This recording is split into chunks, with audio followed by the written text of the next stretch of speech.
बोललो होतो गेल्या 2 किंवा 3 टेस्टपूर्वी की इथून पुढे ते सोपं होत जाणार आणि जसं कमिट केलं होतं की गेल्या वेळेला 21 ते 40 सोपं ठेवलं होतं, यावेळेला 16 ते 40 सोपं ठेवलं आहे. डायरेक्ट सोपा म्हणजे 9व्या टेस्टला आता ते 11 ते 40 सोपं असेल आणि 10व्या टेस्टला 1 ते 40 सोपं असेल डायरेक्ट. बाकी आपले सगळे प्रयोग पहिल्या 5-6 टेस्टमध्ये करून झालेले आहेत, अवघड काढणे आणि इतर गोष्टी. तरी थोडेफार जे काही भाषेविषयक खेळ आहेत ते बघू. 41 ते 50 बघा. 41 ते 50पासून सुरुवात करूया. डिस्कशन लवकर संपेल आपला आज, कारण एक्सप्लेन करायला फक्त 1 ते 15च प्रश्न आहेत मला. बाकी 16 ते 40मध्ये काही दम नाही आहे तसा, आणि ते चुकायला नको होते. म्हणजे आता परत स्कोर बघा, म्हणजे मी सहज एक्सेल शीट बघितली गेल्या वेळेसची, तर त्याच्यात लीप अशी काही नाही आहे. सार्वत्रिक मार्क जे काही वर जायला पाहिजे असे ते काही फार वर गेलेले नाही आहेत. जेवढ्या प्रमाणात जायला पाहिजे, म्हणजे समजा जुना स्कोर हा सरासरी 100 वगैरे असेल, तर 4 पॅसेज सोपे टाकल्यानंतर तो 130-125 असा सरासरी वाढायला पाहिजे. पण तसा न वाढता तो 5 किंवा 7-8 मार्कांनी सरासरी वाढताना दिसून येतो. सरासरी याचा अर्थ असा आहे की मी जसं म्हणतो की पेपर सोपा असण्यातनं काही कन्वर्ट होत नाही आहे, त्याच चुका होत आहेत. त्याच्यामुळे ते बघायला पाहिजे. 20 तारखेच्या पेपरमध्ये तुम्हाला जास्त क्लिअर होईल की सोपं आल्यानंतरही जर 150च्या खाली राहत असेल तर मग स्पर्धेकरता ते प्रॉब्लेम आहे. बघा 41 ते 45, आणि मी जाणीवपूर्वक गेल्या टेस्टपासनं शब्दसंख्या आयोगा इतकीच ठेवतो आहे. पहिल्या 5 टेस्टमध्ये मी ते लेंदी ठेवलं होतं, जास्त बल्की ठेवलं होतं. मॅक्सिमम जे वर्ड लिमिट आहे तिथपर्यंत सगळे पॅसेज स्ट्रेच केले होते पहिल्या 5 टेस्टमध्ये. 6 नंतर मी ते आयोगासारखं ठेवतो. 300-350 हे ॲव्हरेज आहे, तुम्ही मोजून बघा. काही ठिकाणी आयोगासारखंच 284, 270 असं पण ठेवलं आहे 1-2 पॅसेजला प्रॉपर एकदम त्यांच्या धर्तीवर. मग आता ते तरीही जर स्कोर जात नसेल तर त्याची कारणं काय ते फक्त जरा बघा. 41 ते 45 अगदी साधा पॅसेज होता, सिम्पल आहे. कशातला टेक्स्ट आहे माहिती आहे? स्त्री-पुरुष तुलना, ताराबाई शिंदे. ते जे आहे स्त्री-पुरुष तुलना, ताराबाई शिंदेंचं जे पुस्तक आहे त्याच्यातलं ते आहे टेक्स्ट. ते असे तुम्ही म्हणता ना की आपल्या जीवावरून दुसरं, कारण आत्ता असं कोणी इतकं लिहू शकत नाही ना. एवढं स्वच्छ, एवढं मोकळं, एवढं सुंदर आणि एवढं स्पष्ट डायरेक्ट तोंडावर जे काही आहे ते आत्ता असं कोणी लिहू शकत नाही. ताराबाई शिंदे डायरेक्ट म्हणलेलं आहे. म्हणजे त्याचं तर तुम्ही ते टेक्स्ट वाचून पाहिलं तर इंटरेस्टिंग आहे, मजेशीर आहे. मजेशीर म्हणजे ज्या पद्धतीने राजकीय वक्तव्य केलेली आहेत ती सगळी ठोक आहेत अशी, म्हणजे काय मागे पुढं बघितलेलं नाही आहे. त्यामुळे तो घेतला आहे. आणि ती 19व्या शतकातल्या मराठीचा तो थोडंसं वळण त्याला असणं, आधुनिक मराठी म्हणजे प्रमाण नंतरची मराठी, आणि म्हणजे नापिकाचा हात फिरणे, नाभिक होणे आणि नापिक शब्द जो आहे नाभिकाचा, बार्बर मराठीत बार्बर, केस कापणारा माणूस, हां, तर तो शब्द तिथं आला आहे. केशवापनाचं जे आपण म्हटलं होतं ते. वरील उतार्यात लेखिकाने पुढीलपैकी कोणत्या लेखन वैशिष्ट्यांचा वापर केलेला दिसून येतो? प्युअर कॉम्प्रिहेन्शन की काय आहे, काय वैशिष्ट्य आहेत, किंवा असाही प्रश्न आला असता की वरील उतार्यातील निवेदनामध्ये पुढीलपैकी कोणकोणती वैशिष्ट्ये तुम्हाला आढळून येतात, दिसून येतात. कॉम्प्रिहेंड झालं आहे की नाही? तिरकसपणा आहे का? तिरकसपणा आहे. तिरकसपणाची बरीच वाक्य त्याच्यामध्ये आहे. म्हणजे काय, बऱ्याच बायांना वाटते की नवरा मरावा, म्हणजे पण त्या काय आता जाऊ दे, कोण सांभाळणार आपल्याला, तर तो एक तिरकस बोलणं आहे किंवा वगैरे अशा बऱ्याच गोष्टी आहेत. अश्लीलता हे तुमचं टेम्परामेंट चेक करण्यासाठी टाकलेलं आहे की ते वल्गर आहे का. वल्गर तर अश्लील नाही आहे, आणि अश्लील याच्या वादामध्ये आता तो खूप पुढे गेलेला आहे, त्यामुळे ते बिलकुलच त्याला जोडता येत नाही. परखडपणा आहे का, तर हो, परखड म्हणजे जे आहे ते स्पष्ट बोलणे, कुठलीही भीडभाड न ठेवता परखड पद्धतीने ते बोलणे. आणि काय उत्तर आहे? क. 41चं उत्तर काय आहे? 2. पुढे बघा, वरील उतार्यावरून पुढीलपैकी कोणते निष्कर्ष काढता येतील? अगदी साधं. लेखिका ज्या भवतालाविषयी लिहिते आहे त्यात स्त्रियांचे सामाजिक स्थान पुरुषांच्या तुलनेत दुय्यम असावे. आता मी ते लेखिका ज्या भवतालाविषयी लिहिते आहे त्यात स्त्रियांचे सामाजिक स्थान पुरुषांच्या तुलनेत दुय्यमच आहे असं जरी केलं असतं तरीही ते विधान बरोबरच राहिलं असतं. ज्या भवतालाविषयी लिहिते आहे, ज्या एन्व्हायरमेंटविषयी ती लिहिते आहे, त्याच्यामध्ये सरळ दिसून येतं की स्त्री आणि पुरुष यांच्या सोशल स्टेटसमध्ये खूप काही फरक आहे. They are considered to be secondary citizen, सेकंडरीच आहेत, त्यामुळे तो बरोबर आहे. पुरुषांना स्त्रिया ढेकून आहेत असे वाटत असावे. तर हे काय आहे, भाषिक प्रयोग आहे. तिने ती प्रतिमा वापरलेली आहेत की आम्ही काय ढेकूण आहोत का, आम्ही काय पिसवा आहोत का. तर याचा अर्थ त्यांना ती पर्टिक्युलर बेडबग वाटते आहे का, तर असं काही नाही आहे. ढेकूण वाटते असं काही नाही आहे. तर ब जे आहे ते काय आहे, चूक आहे, ढेकून वगैरे काही नाही. आणि आपला पती मरावा अशी स्त्रियांची इच्छा असते. थोडं कन्फ्युजिंग आहे. काय आहे, जेनेरिक केलं आहे विधानाला, है ना. त्याच्यामध्ये जर वाक्य तुम्ही वाचलं तर काय वाक्य आहे, या स्वारीला देवा तू लवकरने मला यांच्या काचातून सोडीव, कॉमा असेही एक वेळ करुणा भाकील. असेही एक वेळ करुणा भाकील. एक वेळ आपण काय म्हणतो, एक वेळ मी असं केलंही असतं, एक वेळ ते तसं झालंही असतं. सो दॅट इज काय आहे, अपवाद तो आहे की विरळी गोष्ट आहे. ती काही जेनेरिक किंवा त्याचं साधारणीकरण तुम्ही करू शकत नाही की प्रत्येक स्त्रीला आपला नवरा मरावाच वाटतो असं काही त्याचं लगेच करता येणार नाही. त्यामुळे क जे आहे ते चूक आहे. ब आणि क चूक. तो पर्याय क्रमांक 1 फक्त अ. 43 थोडं बघा, थोडं त्याच्यामध्येही पुन्हा कॉम्प्रिहेन्शन किती ताणावं. श्रीमंतांना अनेक बायका करणे अनुकूल असते. ब याच्याविषयी कुठलाही वाद नाही, कारण तिथे खालीच म्हटलं आहे की नाही, अनेक बायका करणे अनुकूल असते. त्यात त्यांनी म्हटलेलंच आहे काय काय अनुकूल, दुसरे माणसाचे बळ अनुकूल, प्रतिकूल काहीच नाही, तर त्याला आहे. आणि अ फक्त बघा, अनेक बायका करणे कायमच आवडते. कायमच.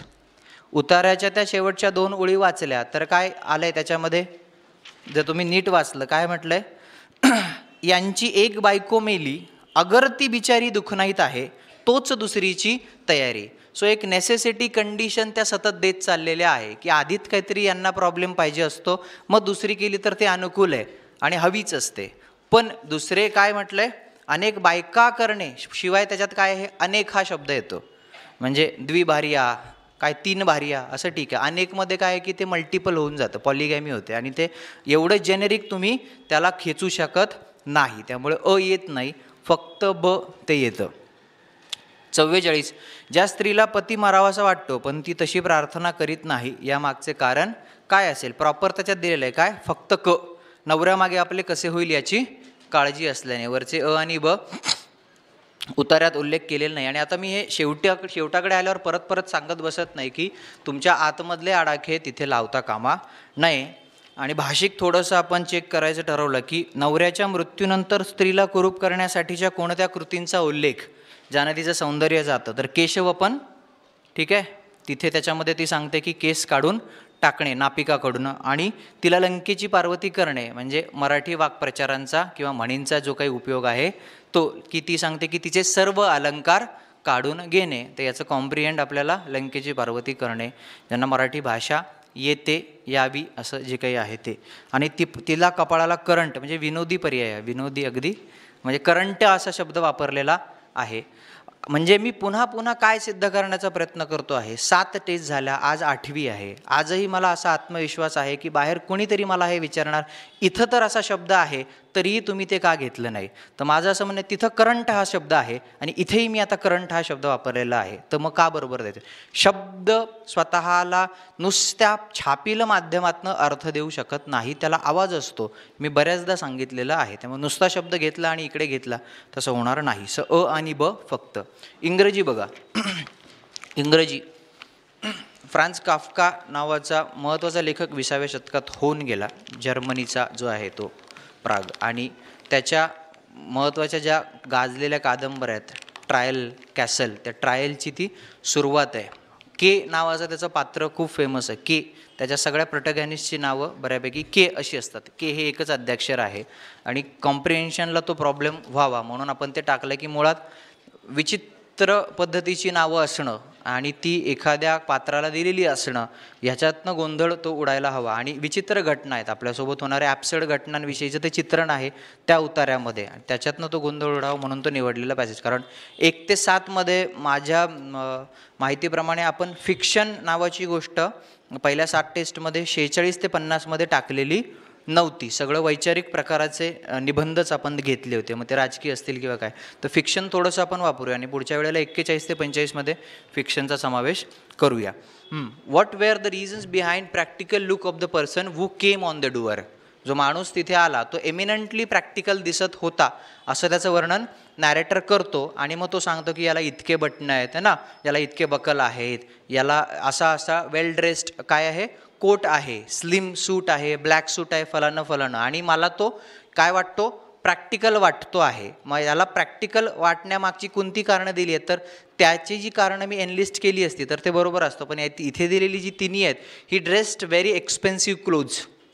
हे खूप सटल लेवलवरती तुमचं सबकॉन्शियस माइंड काम करत असतं बऱ्याचदा. कॉलोनियल याच्यामुळे आपल्याला असं वाटून जातं की काय आहे की कोट घातला म्हणजे महागडे कपडे झाले है ना, असं आपल्याला ते सगळं येतं. आपल्याकडे नाही का मे महिन्यातल्या भर उन्हात पण नवरदेव बैलासारखा ते कोट घालतो आणि भरभर घाम येतो त्याला, तरी मग ते फोटो काढा, इकडे हात ठेवा, इंटरेस्टिंग पार्ट आपण, आणि ते कुंकू गळतं. कॉलोनियल आणि हे सगळं गमतीदार आहे आणि आपल्याला वाटतं की हे एक्सपेन्सिव्ह आहे, हे क्लासिक आहे आणि हे थोरथोर आहे. त्याच्यातून ते मग ते स्लिम कोट आणि ब्लॅक असं ते मिश्रण व्हावं आणि ते फटकन एक्सपेन्सिव्ह वाटावं. तर त्याच्यामुळे एक्सपेन्सिव्ह असा शब्दप्रयोग त्यात कुठेही केलेला नाही आहे. ही ड्रेस्ड लाईक जेंटलमॅन. पुन्हा तोच मुद्दा, पूर्वग्रह उतार्यामध्ये असू नयेत हे जे काही मी सांगतो आहे. आणि मला भौतिक पातळीवरचे नुसते पूर्वग्रह काढण्यात इंटरेस्ट नाही आहे, मानसिक पातळीवर सबकॉन्शियस लेवललाही आपल्यात अनेक पूर्वग्रह असतात की काय कपडे घातलेत अगदी जंटलमनसारखे. तर जंटलमन ही वेगळी संज्ञा आहे, अत्यंत चांगला सभ्य असं आहे. कोट घातला म्हणून कोणी जंटलमन होत नसतो. ते सिम्पल आहे, ते वाटू शकतं की अरे हां कोट घातलाय तर जंटलमन आहे का. आपल्या मनाचे आडाखे असे आपण स्ट्रेच करू शकत नाही. आणि ही ड्रेस्ड लाईक अन ऑफिसर, तर नाही, पुन्हा कोट घातला म्हणजे कार्य याचा तो आहे असं काहीच नाही. So none of the above.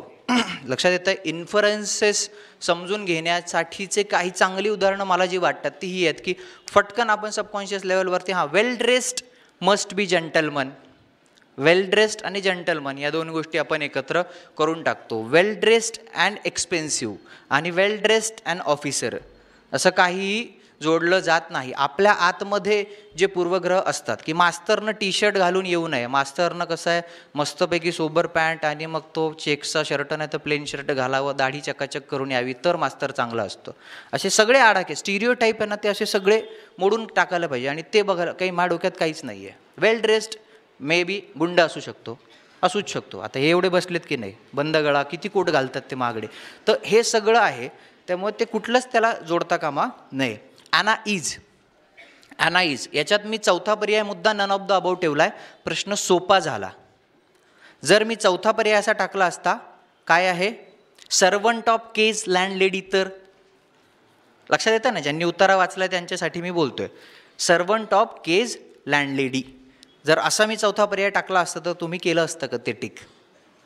जर तिथे दुसरं काहीच अवेलेबल नसतं तर मोस्ट करेक्ट पर्याय काय असता की हो, ती केच्या घरमालकाची किंवा घरमालकीची कोण आहे, नोकर आहे, सर्वंट आहे. का, कारण सुरुवातीला एक स्टेटमेंट येतं की तो म्हणतो की रोज माझा ब्रेकफास्ट कोण आणतं, तर माझ्या घरमालकाचं नोकर माझा ब्रेकफास्ट घेऊन येते. आणि तो दारावरच्या माणसाला असं म्हणतो की ॲना अजून ब्रेकफास्ट घेऊन आली आहे की काय. त्यामुळं तो लॉजिक तिथे लावता आलं असतं. मी ते टाकलंच नाही, पण टाकलं असतं तर कॉम्प्रिहेन्शन स्किलनुसार ते बरोबर तुम्हाला धरावं लागलं असतं. प्रॉब्लेम कधी झाला असता, डिफिकल्टी कशी कमी करता येते किंवा वाढवता येते, मी ते त्याच पॅसेजमध्ये तुम्हाला सांगण्याचा प्रयत्न करतो की मी हे 1, 2, 3, 4मध्ये सर्वंट ऑफ केज लँडलेडी असं टाकलं असतं तर फटकन तुम्हाला टिक करता आलं असतं. का, कारण दुसरं ॲम्बिग्विटी क्रिएट होण्यासाठीचा ऑप्शन नव्हता. पण मी ABCDमध्ये टाकलं असतं तर तो प्रश्न निर्माण झाला असता की मग के असंही म्हणू शकतो की काय आहे, रोज मला ती आणून देते पण आज ॲना आली नाही का, तर ह्या दोन पॉसिबिलिटी तिथे होतात. लक्षात येते. तर त्या लेवलला मी गेलेलो नाही. आयोग पण तो जाणार नाही, पण इट डिपेंड्स, त्याचे लेयर्स तुम्हाला तयार करता येऊ शकतात डिफिकल्टीचे. हे नन ऑफ द अबाऊ ठेवल्यामुळे खटकन ते निघून गेलं. पुढे काय आहे, गफॉ मीन्स काय आहे, म्हणजे याच्यात काही लोडच घ्यायचा नाही. माहीत नसेल तर स्किप करायला पाहिजे. इंग्रजी शब्दांचे अर्थ माहीत नसतील तर स्किप करायला पाहिजे. नाही तर कॉप्या बिप्या करता आल्या तर बघायच्या की तुला माहिती आहे का, मागं माहिती आहे का, पुढं माहिती आहे का. ते एक पर्याय बरं आहे. पण तुक्के मारू नका, कारण हे खूपच विचित्र शब्दांचे ते विचारण्याचा त्यांचा इतिहास आहे, राज्यसेवा मुख्य परीक्षेला सुद्धा आणि इथे सुद्धा. तर काय आहे, टू लाफ लाऊडली. आणि एक्झामिनर जरा चत्रा असेल तर तो काय करतो, जो वाटेल ते अर्थ टाकतो. म्हणजे आता काय, मरमर, टू मरमर म्हणजे काय आहे, साधारणतः कुजबूज करणे नाही आहे तसा अर्थ. लाफ लाऊडली असा त्याचा अर्थ आहे. त्यामुळे करू नका ते. The type of passage seems to be हा थोडासा कॉम्प्रिहेंड स्किलला आहे. The type of passage seems to be हा कसा तुम्हाला वाटतो. थोडा जास्त खेचला आहे मी, कारण वाचल्यानंतर 4 गोष्टी कळतात. फिक्शन, एक फिक्शन आहे, काल्पनिक कथा तुम्हाला वाटते. नॅरेशन ऑफ रिअल इन्सिडंट काय तुम्हाला वाटतं. सामान्यतः ते फिक्शनच आहे, त्यामुळे तो अधिकार मी ठेवला आहे माझ्याकडे. नॅरेशन ऑफ रिअल इन्सिडंट अत्यंत नेहमीच्या पातळीवर न घडणाऱ्या घटना, आणि काय आपण ज्याला म्हणतो नॅरेशनची जी एक स्टाईल फिक्शनमध्ये वापरली जाते आणि खऱ्या किंवा सत्य घटनेचं वार्तांकन जे केलं जातं, या दोघांमध्ये एक सूक्ष्म फरक असतो. तो कॉम्प्रिहेन्शन स्किलमध्ये समजावा म्हणून ठेवलेला हा प्रश्न आहे. असा प्रश्न आयोगाला येणार नाही, पण कॉम्प्रिहेंड करणं ह्या पातळीसाठी आणि हे कळावं, हे क्लिअर व्हावं म्हणून काही प्रश्न आपण ते ठेवत असतो. So only A. आणि peering means looking carefully. Looking carefully ती समोरची जी आहे ती त्याच्या जी काही स्त्री आहे कोणीतरी ओल्ड, तर ती बघणं असा एक उल्लेख आहे. पीरिंग असा तो लुकिंग केअरफुली इतका येतो. याच्यातलं जर मला स्कोअरच्या दृष्टीने तुम्ही म्हणाल तर 41 ते 45 100% यायला पाहिजे. आणि याच्यातलं पीरिंग आणि गफाव सोडलं तर 46, 47 आणि 49 हा स्कोअर 100% व्हायला पाहिजे. आजचं म्हणजे पुढच्या 3 टेस्टला आपण ॲटलिस्ट हे बोलूया की एव्हॅल्युएटर म्हणून, आणि तुमच्याबरोबर गेल्या 15-16 टेस्टपासून आम्ही आहोत, तर त्याच्यात किमान प्रश्न सेट करताना आमची मेंटॅलिटी काय असते की okay 10 out of 10 8 questions were fine, जे तुम्हाला येऊ शकत होते. पहिला याच्यापासून झाला फर्स्ट टू 1 ते 15च एक्सप्लेनेशन आहे, आज फार काही नाही आहे.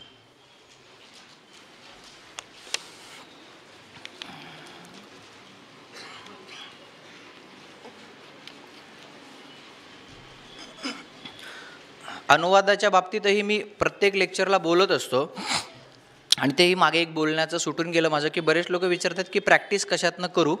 ठीक आहे, तुम्हाला करायचीच असेल तर तुम्ही प्रॅक्टिस करू शकता, पण नुसते मराठी पॅसेज जे आहेत, नुसते म्हणजे बाजारामध्ये नुसतं मराठी पॅसेज आहे आणि त्याच्या खाली प्रश्न दिला आहे, जे ओरिजिनली मराठीतनं सेट केलेले आहेत. मला काय म्हणायचं, नुसते मराठी पॅसेज आहे आणि त्याच्या खाली त्याचे प्रश्न दिलेत.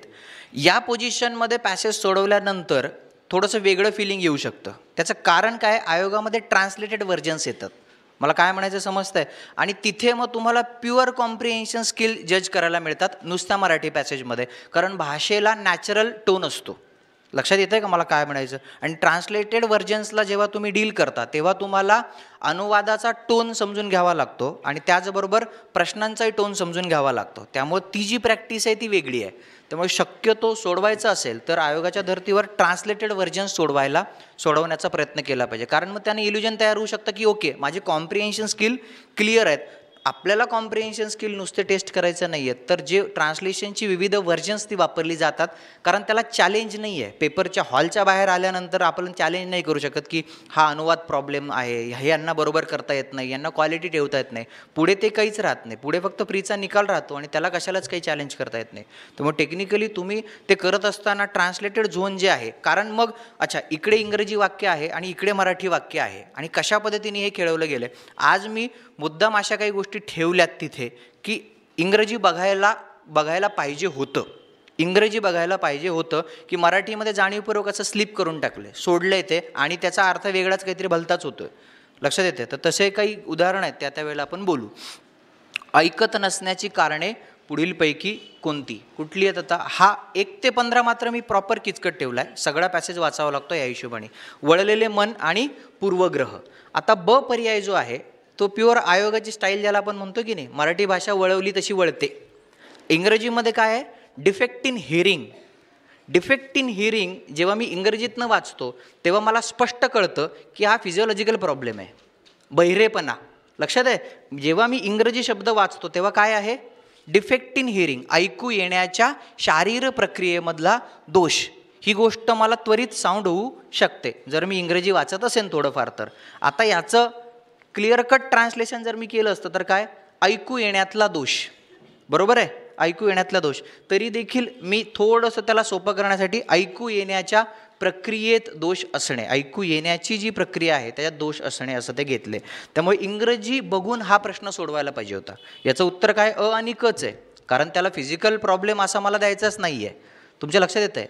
तुम्हाला ब याच्यामध्ये गोंधळ व्हावा, तुम्ही चांगलं कॉम्प्रिहेंड केलं आहे, तुमच्या लक्षात येतं आहे का मला काय म्हणायचं? तरीही तुमचं उत्तर चुकवणं हाच माझा उद्देश आहे. चांगलं कॉम्प्रिहेंड केलं आहे की हो ओव्हरऑल मला व्यवस्थित ऐकता येतच नाही आहे समोरच्याची गोष्ट, याचं कारण माझ्या आत पूर्वग्रह आहेत आणि मी माझा इन्फरन्स नक्कीच इतका ताणू शकतो की म्हणजेच माझ्या ऐकू येण्याच्या प्रक्रियेत दोष आहेत. आर यू गेटिंग मी काय म्हणतोय? समजतंय?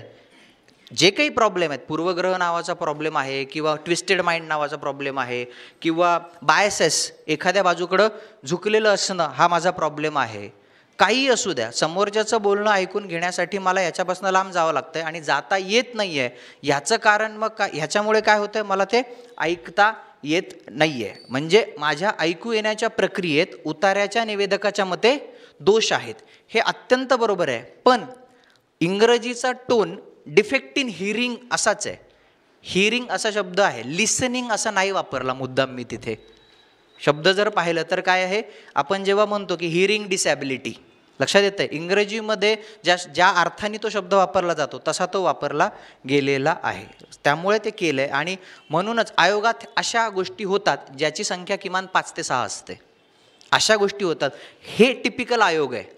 आता याच्यात ना तर तुम्हाला पॅसेजच्या कॉम्प्रिहेन्शनमध्ये प्रॉब्लेम होता, हा प्रॉब्लेम कुठे झाला?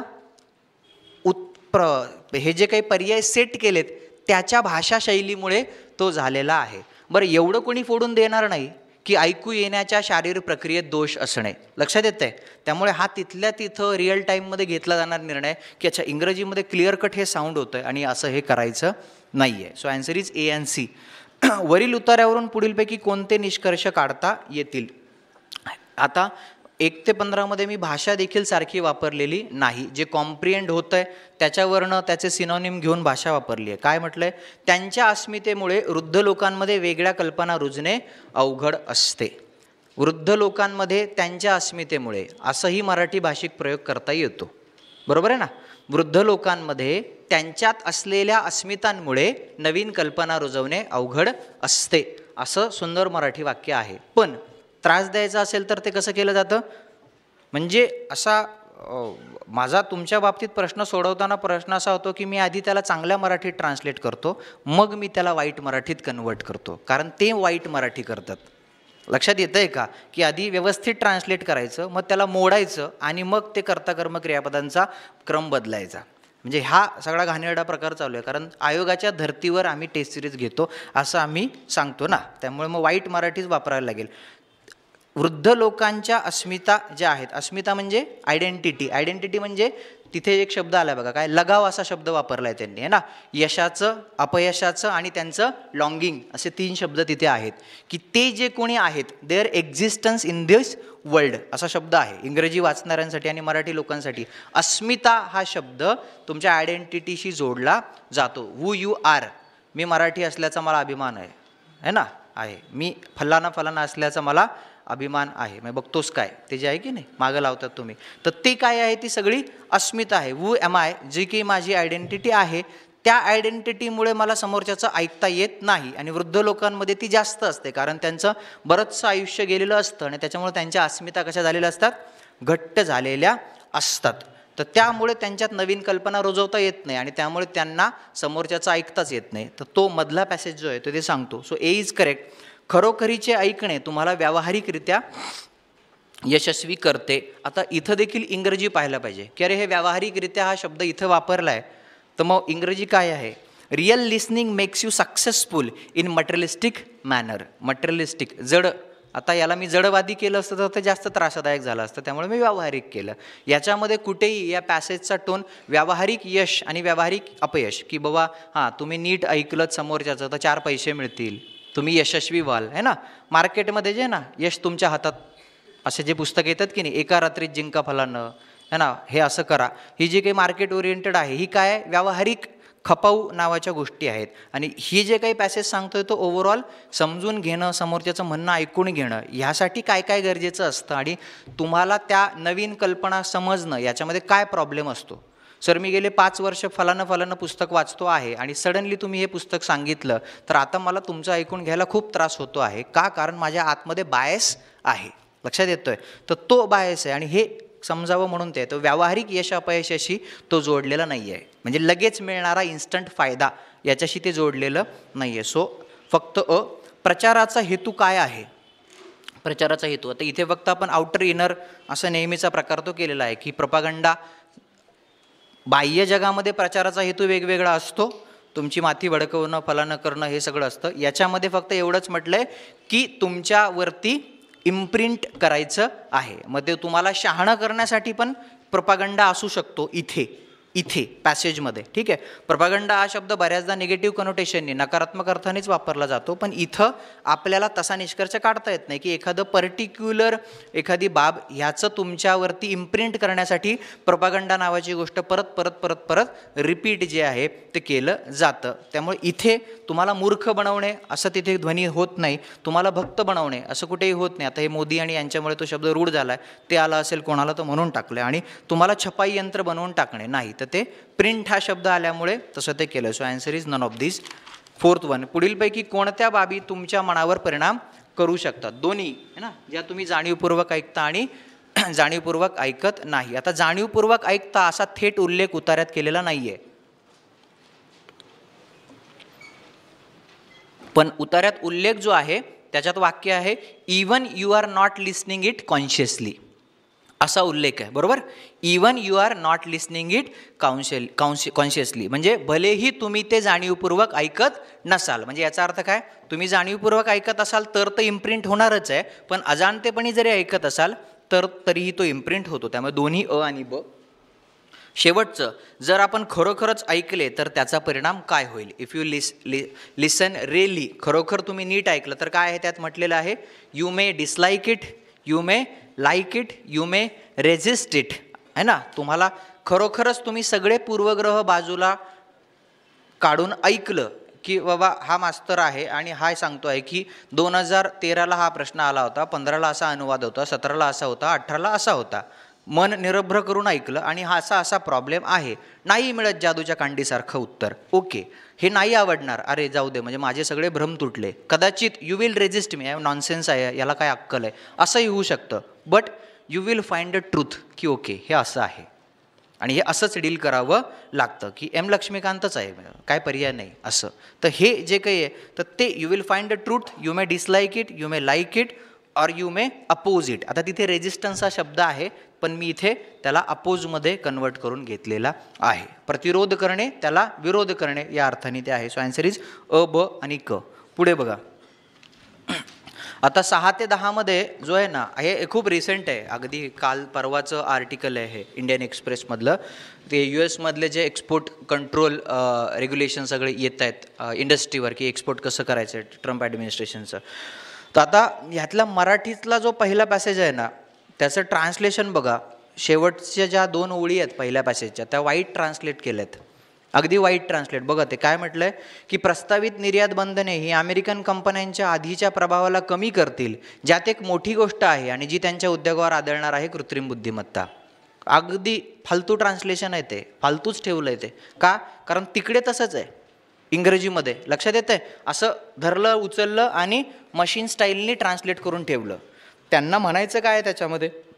मला त्याचं प्रॉपर ट्रान्सलेशन जर करायचं असेल तर मला ते वाक्य फोडावं लागेल, कारण इंग्रजी आणि मराठी या दोन्ही भाषांचा पोत वेगवेगळा आहे. बऱ्याचदा इंग्रजीमध्ये एकच शब्द खूप काही बोलून जातो, मराठीमध्ये त्याला फोडून करावं लागतं काही ना काही. तर ते जे आहे, मग गो टू हेल तर असं नाही होत, नरक नाही होत ना डायरेक्ट की आपण खड्ड्यात जा, असं ट्रान्सलेशन होतं की नाही. मी पुन्हा पुन्हा सांगतो आणि कितीतरी उदाहरणं तुम्हाला ती देता येतील. मग तुम्ही असं म्हणणार का सर तिकडे नरक आहे, इथे तुम्ही खड्ड्यात घालताय, कसं शक्य आहे? म्हणजे नरकात पाठवायला पाहिजे, तुम्ही खड्ड्यात कसं काय पाठवू शकतो? नरक तिकडं आहे पाताळात, खड्डा इथं खणता येतो.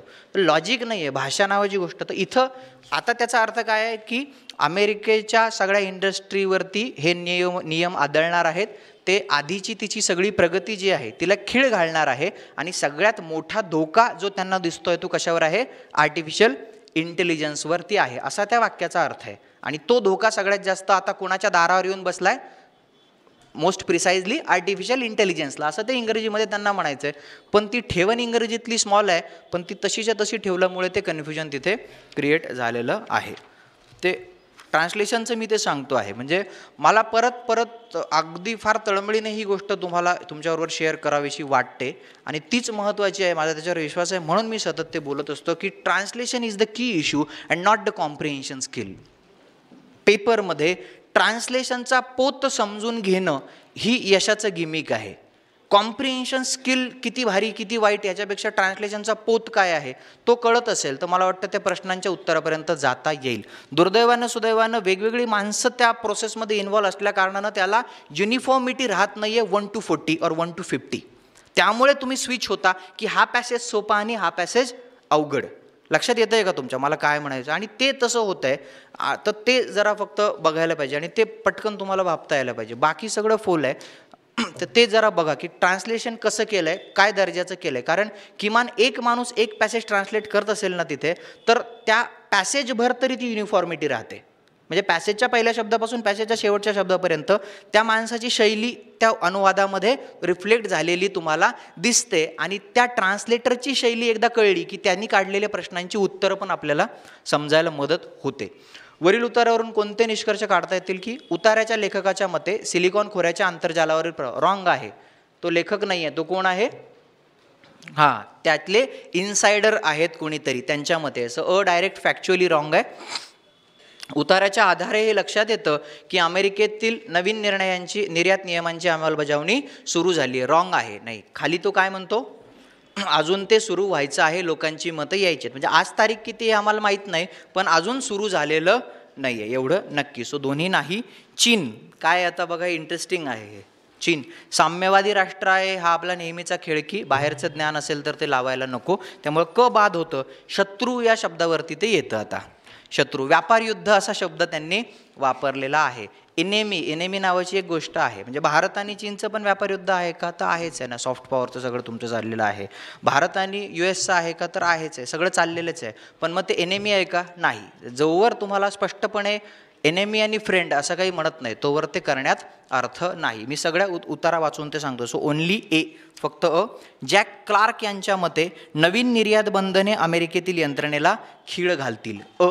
जॅक क्लार्क जे मत आहे त्याचं काय म्हणणं आहे की काय सांगतोय तो? जर हे पाऊल चुकीचे पडले तर कृत्रिम बुद्धिमत्ता समूहाकरता ते नुकसानकारक असेल. सो तो स्पष्ट विधान करत नाही आहे की हे 100% खिळच घालतील असं तो म्हणत नाही आहे. हे रॉंग पडलं, प्रॉब्लेम झाला, तो काय सांगतो आहे? खूप खूप खूप कमी स्पेस आहे या पद्धतीच्या नियमांना अप्लाय करण्यासाठी. There are very less cases. खूप कमी. म्हणजे आता अनुवादाची गंमत बघा, त्यानं किती गाढवासारखा 5 वेळा व्हेरी व्हेरी असा शब्द वापरला आहे क्लार्कने. बघा ना, इंग्रजीमध्ये तुम्ही पाहू शकता. म्हणजे अमेरिकन पण गाढव असू शकतात की व्हेरी व्हेरी व्हेरी 3 वेळा. एकदाच म्हणलं. व्हेरीचाच अर्थ व्हेरी व्हेरी व्हेरी आहे ना. Very means what? जी खूप आहे तीच आहे ना. तू 3 वेळा व्हेरी म्हणणं तर व्हेरी रेज टू इन्फिनिटी काही पण लिही, त्याचा घातांक तू काही लिही, ते व्हेरीच आहे. जे असं खूप आहे त्यालाच तुम्ही व्हेरी म्हणता. व्हेरी व्हेरी म्हणण्यात काही प्रॉब्लेम नाही, पण त्याला इतकं सांगायचं आहे की त्याला आवरे ना आता. म्हणजे लक्षात काय येते? भाषा भावनांशी पण जोडलेली असते. मग मी ते 3 वेळा खूप खूप खूप खूप असं नाही केलं आहे. मलाच वाटलं की कशाला एवढं करायचं. खूप म्हणजे खूपच कमी, खूप खूप म्हणजे खूपच कमी असं ते केलं आहे. खूप खूप खूप कमी असं केलं असतं तर तो टोन पटला नसता. बऱ्याचदा ते मी परत परत सांगतो की असं कॉपी टू कॉपी ट्रान्सलेशन बघण्याची सवय लावून ठेवू नका. काय म्हटलं? नवीन निर्यात बंधने अमेरिकन यंत्रणेला खीळ घालतील. नाही, 100% तसं होईल असं नाही, पाऊल चुकीचं पडलं तर. आणि त्याचं म्हणणं जे आहे की केसेस खूप कमी आहेत अशा पद्धतीच्या इम्प्लिमेंटेशनला. म्हणजे काय आहे? स्कोप खूप कमी आहे. नवीन निर्यात नियंत्रणाला त्याच्या अंमलबजावणीकरता फारसा अवकाश नाही. फारसा अवकाश त्याला मिळणार नाही. अवकाश हा शब्द जो वापरला जातो तो अवकाश. अवकाश म्हणजे स्पेस या अर्थाने. मला मिळणारा माझा भवताल काम करण्यासाठी किंवा एखाद्या गोष्टीची अंमलबजावणीसाठी. अवकाश हा दोन्ही अर्थाने वापरला जातो. म्हणजे काय सर, MPSC करायला लागल्यापासून माझा भौगोलिक अवकाश आणि मानसिक अवकाश दोन्हीही खराब झालेला आहे. एवढ्या 2x2च्या त्या खोपट्यात मी बसतो, आतमध्ये जातो अभ्यासिकेमध्ये, तर तिथंही काही करता येत नाही आणि बौद्धिक पण खुंटलेलं आहे. तर मानसिक अवकाशही घटला आहे आणि हाही अवकाश घटला आहे. तर दोन्ही अर्थाने तो शब्द खेळवता येतो हे सांगतोय. म्हणून अवकाश हा शब्द करेक्ट आहे तिथे. पुढे वरील उतार्यावरून पुढीलपैकी कोणते निष्कर्ष काढता येणार नाहीत? अमेरिकेतील जनतेला धोरण निर्मितीबाबतीत प्रत्येक निर्णयात त्यांचे म्हणणे मांडण्याचा अधिकार आहे. चूक आहे. प्रत्येक बाबतीत हा मुद्दा आहे. जर मी असं म्हणालो असतो की काही बाबतीत त्यांचे म्हणणे मांडण्याचा अधिकार आहे तर ते करेक्ट झालं असतं. आणि अमेरिका हा आधुनिक लोकशाही देश आहे, वी कॅनॉट से, म्हणजे असं नाही सांगू शकत आपण की इथे नाही आहे. आणि तसं पण नाही आहे आणि असं पण नाही आहे. आधुनिकता ही आपल्याला म्हणजे आता जेवढे जगात अभ्यास चालू आहेत त्याच्यावरून आपल्याला काय माहीत असतं, म्हणजे लॅपटॉपला हळदी कुंकू वाहिलं तर आधुनिकता नाही होत ना, असं पण आहे. म्हणजे मग याच्यात आधुनिक काय आहे ते, म्हणजे आधुनिकतेचं बाहेरची व्याख्या जरी लावली ना तरी प्रॉब्लेम होईल. समजा म्हणजे मी काय म्हणतोय कळतंय का, त्याच्या आत राऊंड अँड राऊंड आहे ते. सो दोन्ही चूक आहे, काढता येणार नाहीत. आणि डोनाल्ड ट्रम्प हे दोन्ही नाही का, कारण ट्रम्प ॲडमिनिस्ट्रेशन असा शब्द आहे. So he can be the anyone, prime minister or what ever काय जे असेल ते. पुढे 11 ते 15 एडवर्ड सईदचं ओरिएंटलिझम नावाचं काम आहे, पुस्तक आहे, आणि त्याचा बुक रिव्ह्यू आहे हा एडवर्ड सईदचा. गाजलेलं पुस्तक आहे खूप.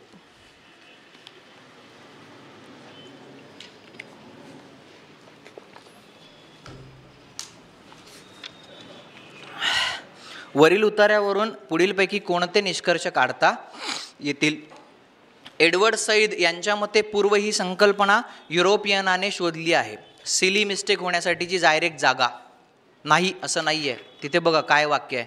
एडवर्ड सईद त्याच्या पौरात्यवादाची सुरुवात या प्रतिपादनाने करतो की पूर्व हा जवळजवळ युरोपियन शोध आहे. तो याचे पुढे स्पष्टीकरण देतो पूर्व या कल्पनेचे. सो पूर्व ही एक नोशन आहे, इट्स ॲन आयडिया, ती एक कल्पना आहे. जी टर्म कॉईन झाली आहे ती कुठेही कॉईन होऊ शकते, हा पहिला मुद्दा येतो. आणि ती युरोपियन आहे, it doesn't mean it is invented by European. लक्षात येतं आहे? तो काय सांगतो, तो एक युरोपीय शोध आहे. म्हणजे उदाहरणार्थ कोण आहेत त्या, मी नाव विसरलो, चावला त्यांची डेथ झाली, कल्पना चावला, येस कल्पना चावला. मग मी समजा असं म्हणलं की अमेरिकनानं शोध लावला आहे, आणि मग मी असं म्हणलं की अमेरिकेत जन्म झालेल्या आणि अमेरिकन वंशाच्या व्यक्तीने शोध लावला, तर या दोघांमध्ये फरक असेल ना या वाक्यामध्ये. तर फटकन कसं तुम्ही लावणार, तर नाही लावणार. हा काय एक युरोपियन शोध आहे, म्हणजे युरोपच्या भूमीतनं लागलेला शोध आहे, पण तो युरोपियन व्यक्तीनेच लावला. आणि शिवाय प्रश्नांमध्ये मी पूर्व ही संकल्पना शोधलेली आहे असं मी म्हटलेलं नाही आहे कुठंच. तो जो काय सांगतो व्याख्या जी आहे युरोपियन शोध आहे, त्या दोन्ही गोष्टी थोड्याशा वेगळ्या आहेत. आणि बघा तो थोडासा इंटरेस्टिंग आहे, भाषा आणि भाषेबाबतचे पूर्वग्रह. इंटरेस्टिंग थिंग टू दिस की काय, Uttarakhand disaster is a man-made disaster. Uttarakhand disaster is a man-made disaster म्हणजे काय आहे, तो आपण धरताना कसं धरतो, मानवनिर्मित आहे. म्हणजे आता हे स्त्रीवादामध्ये खूप जुनं आहे, 30-40 वर्षापूर्वीच हे सगळं फाडाफाडी फोडाफोडी करून टाकलेली आहे लोकांनी की तुम्ही गाढव आहात, तुम्हाला भाषा बोलता येत नाही, तुम्ही सगळं जे आहे ते पुरुष केंद्रितच बोलत असता. मग आता मी नॅचरल वेनी याचं ट्रान्सलेशन केलं की पुरुष निर्मित आहे. मग पुरुष निर्मित आहे असं म्हणताना मग ते स्त्री निर्मित नाही असं होईल का, हे खूप इंटरेस्टिंग आहे. असं आता जर आपण म्हटलं की भाषा कशा पद्धतीने तुमच्या सगळ्या गोष्टी ठरवते, मग हे सगळं माझ्या आकलनातच तोडफोड होईल ना. जर मी मॅनमेडचं मनुष्य निर्मित केलं असतं तर प्रश्न मिटून गेला असता, पण त्याच्यामध्ये पॅट्रियार्कल राजकारण लपून गेलं असतं. पॅट्रियार्कल राजकारण काय की मॅनमेड आहे, वुमन नाही आहे, मग ते मॅन वुमन मेड असं करा, नाही तर मग ते ह्युमन मेड करा, असं काही जे आहे ते. मग आता गंमत असं आहे की मग आता मी करायचा कसा, तर तुम्हाला त्या इंग्रजी शब्दाचा अर्थ काय लागतोय. मॅनमेड म्हणजे तुमच्या आतमध्ये काय म्हणायचं आहे की यस होमोसेपियन नावाची जी काही कॅटेगरी आहे त्याच्याकडून ते तयार झालेलं आहे, बस. त्यात महिला येत नाही असं नाही. म्हणजे तुमच्या पॅट्रियार्कल प्रेजुडायसेसला, तुमच्यातल्या पुरुष सत्ताक पूर्वग्रहांच्या नुसार हे जे वाक्य आहे हे चुकीचं असायला पाहिजे. की मॅनमेड म्हणलं की सगळेच येतात, त्यात मॅन पण येते, वुमन पण येते, तिचा काही स्पेशल उल्लेख करायची गरज नसते. जे काही सगळी नोशन आहे ती, पण ते कळावं म्हणून मी ते तसं ठेवलं आहे. की मॅनमेड हा शब्द रूढ कसा आहे, मनुष्य म्हणून रूढ आहे, जो की चुकीचा आहे. ते फक्त बघा, त्यामुळे दोन्ही नाही, दोन्ही निष्कर्ष काढता येत नाही, ते संबंध मनुष्य म्हणून ठेवलेले आहेत. लक्षात येतं आहे का, म्हणजे जिथे जनरल धारणाच हलायला लागतात तिथे कॉम्प्रिहेन्शन स्किल पण हलू शकतं. कळतं का मी काय म्हणतो. त्यामुळे या अशा जादूच्या कांड्या तुम्ही मला माझ्याकडे घेऊन आलात रोज, तर मी आणखी वेगवेगळ्या तुम्हाला जादू दाखवील भाषेच्या, आणि त्या खूप गमतीदार आहेत. लक्षात येतं. आणि ते इतकं आत आहे, उकरत जाल तितकं वेगवेगळे खेळायला तुम्हाला मिळेल.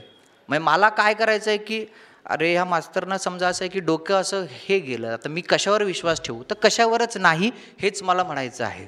That is the key. कशावर नाही, प्लेन आहे मी, पीसफुल आहे. आणि तिथं या सगळ्या प्रॅक्टिसमधनं होऊन गेलं. म्हणजे हे कसं आहे माहिती आहे का, ते सेहवागला त्यांनी विचारलं होतं की तू 294वर वगैरे सिक्सर कसा मारू शकतो?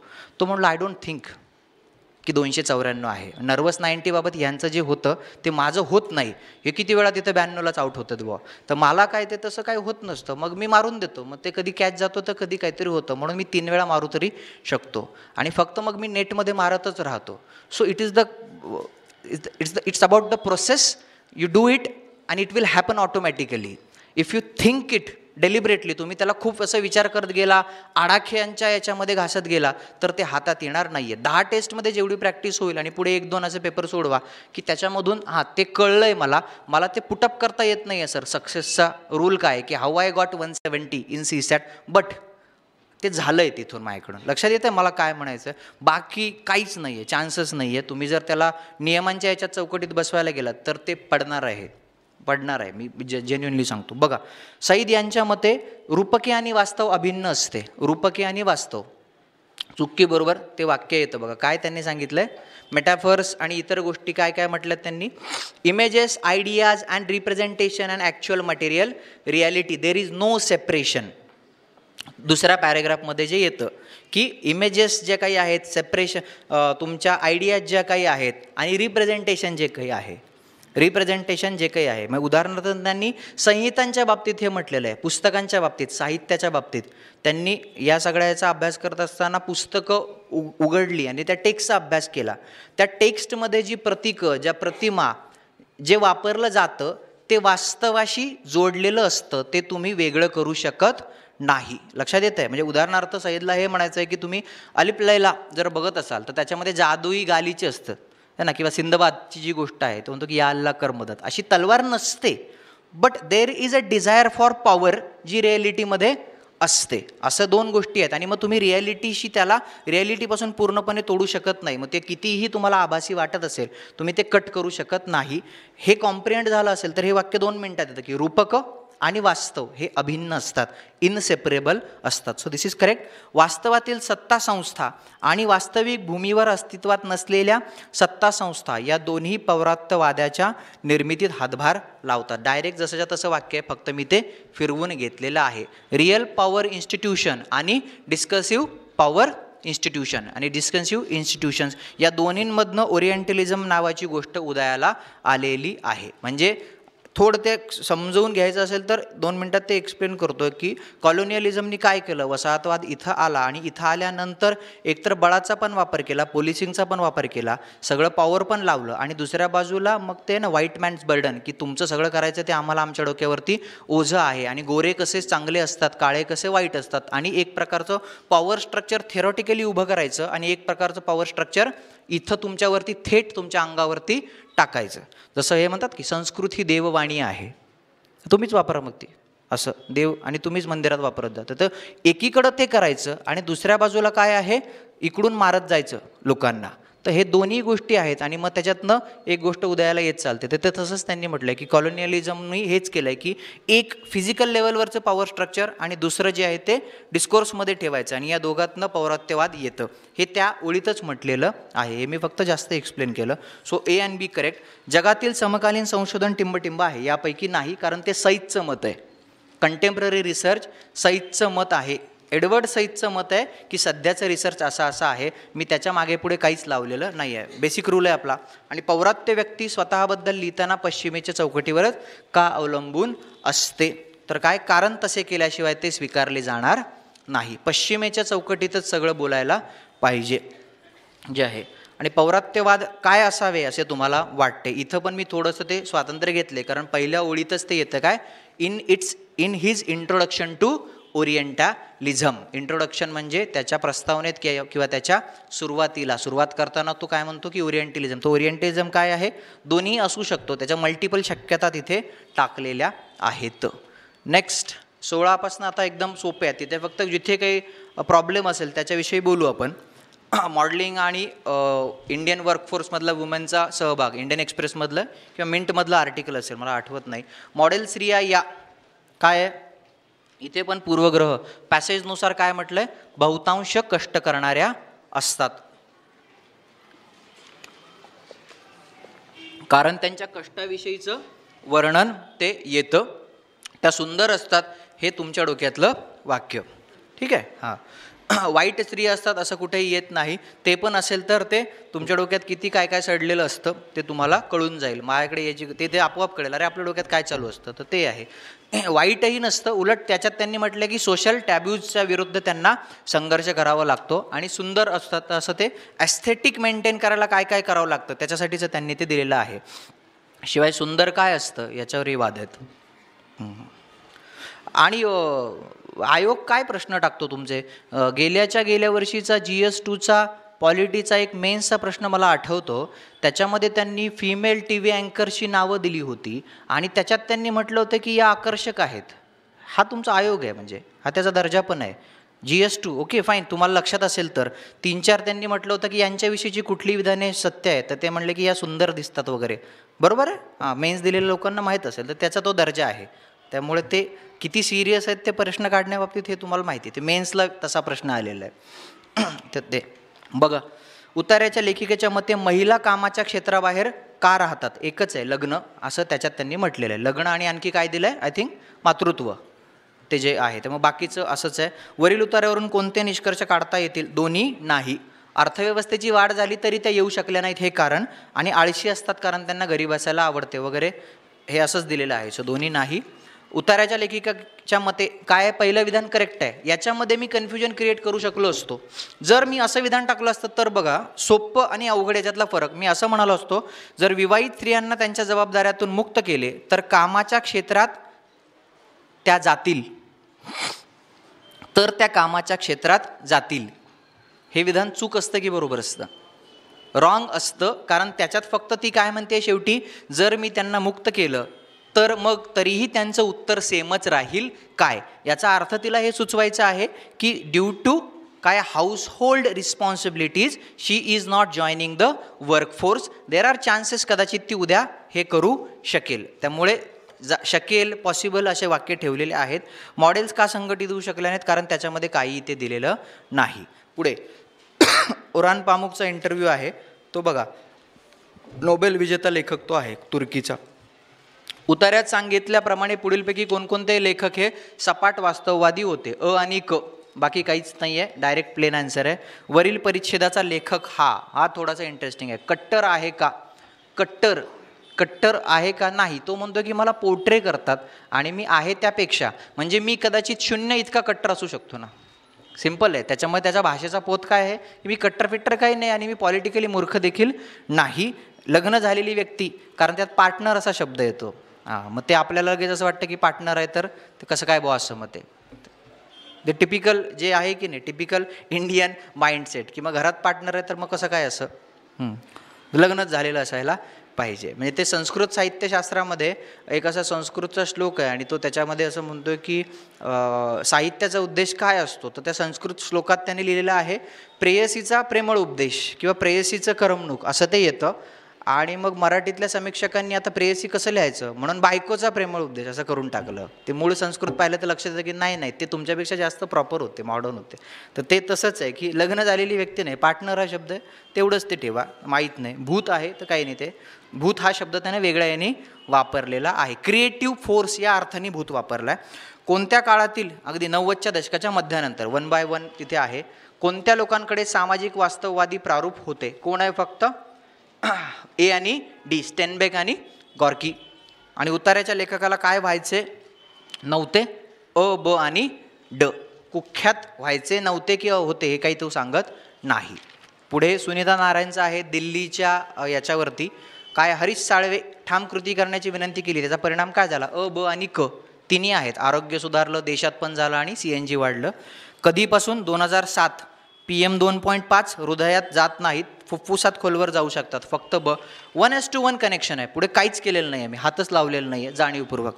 किती दिवस दिल्लीतील हवा अतिशय प्रदूषित या वगवरणावरीत गणली गेली होती, डिसेंबर महिन्याच्या 65%. 1:1 कनेक्शन. आणि वरील उताराला उचित शीर्षक द्या. The best one you can select is पर्याय क्रमांक 3. पुढे आता हा जो आहे ना पैका रेबेलियनचा, मला काय सांगायचं, गंमत कशी असते, हा PRS-वरचा आहे और PIB-वरचा असेल, गव्हर्नमेंटच्या वेबसाईटवरून मी तो घेतला आहे. या एका मूळ इंग्रजी उतार्यात ज्या शासन प्रक्रियेमध्ये तुम्ही जाऊ इच्छित आहात त्या भारत शासनाच्या ऑफिशियल डॉक्युमेंटमधून मी हा उतारा घेतला. त्यांच्या एका उतार्यात बक्षी जगनबंधूचे 3 वेगवेगळे स्पेलिंग आहेत. त्यातले 1-2 तर मी दुरुस्त केलेत, पण काही तसेच ठेवलेत. तुमचं जे गव्हर्नमेंटचे तुम्ही होणार आहात ते त्यांचं सगळं आहे, तर त्याच्यातून ते मी ट्रान्सलेट केलं. म्हणजे जगनबंधूचे 3 वेगवेगळे स्पेलिंग त्या वेबसाईटवर आहेत. शासकीय ओदिशाच्या याच्यावर पण जाऊन बघा तुम्ही, जे जगनबंधू, जगंधू असे 3-4 त्यांनी पैकाच्या याच्यात केलेले आहेत. ते कुर्दचं जे राहिलं होतं ना, तर ते तिथं इंग्लिशमध्ये पण तसंच झालेलं होतं, त्यामुळे ट्रान्सलेट करताना ते म्हणून मी ते करेक्शन सांगितलं. म्हणजे बऱ्याचदा असं देखील होतं की मूळ डॉक्युमेंट पण प्रॉब्लेमॅटिक असतं. कोणत्या ठिकाणचे राज्यकर्ते? खुर्द अगदी आहे. वरील उतारावरून पैका बंडाविषयी कोणता निष्कर्ष काढता येईल? काय आहे?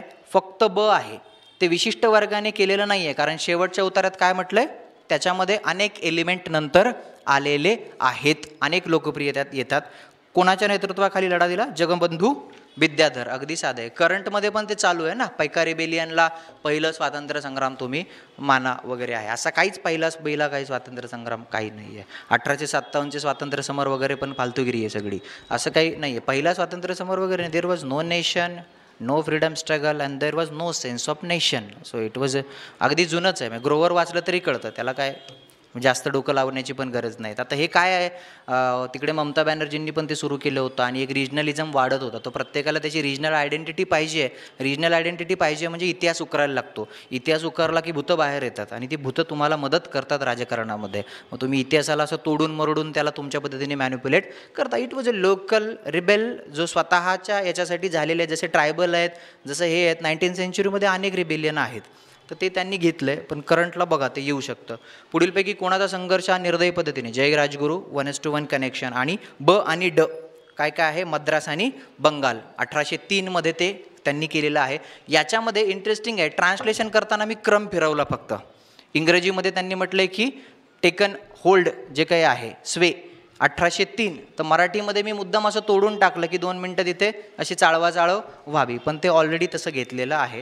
आणि 36 ते 40 बघा, एंडेंजर्ड लँग्वेजेसवरचं एक आर्टिकल आहे इंटरनेटवरचं. भाषा नष्ट होण्यामागची कोणती कारणे नमूद करण्यात? भाषेचा वापर नसणे करेक्ट आहे. व्हॅनिश होणं, लोक वापरतच नाही आहे, संपली. समूहातील अनेक लोकांचे निधन होणे? नाही, अनेक लोकांचे नाही. समजा एखाद्या समूहामध्ये 1 कोटी लोक आहेत, तर तुम्ही किती लोकांना अनेक लोक असं म्हणाला? 10 लाख लोक सडनली मेली तर ती काही भाषा नष्ट होणार नाही आहे. ती समूहच पूर्ण एक्सटिंक्ट झाला तर ती भाषा संपते. ब नाही. आणि प्राचीन लेखन हे काही कारण नाही आहे. प्राचीन लेखनाचं जे काही टेक्स्टचा जो काही सगळा होता प्रकार, तो वापरला न जाणं हे आहे. तो ॲन्सर इज फक्त अ. एक भाषा तिला दुसऱ्या भाषेमध्ये कसं आहे? ग्रॅज्युअल, धीम्या.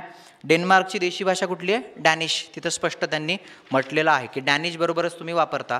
चिंताजनक भाषा कधी नष्ट होतील? We don't know. Next century असं म्हटलं. आणि चिंताजनक भाषा म्हणजे काय? तर यापैकी नाही. जी भाषा मरणार आहे ती नाही. अशा लोकांची भाषा जे असुरक्षित आहे असं नाही करता येत. Otherwise it will be Urdu in India और हिंदी इन इंडिया. थँक्यू.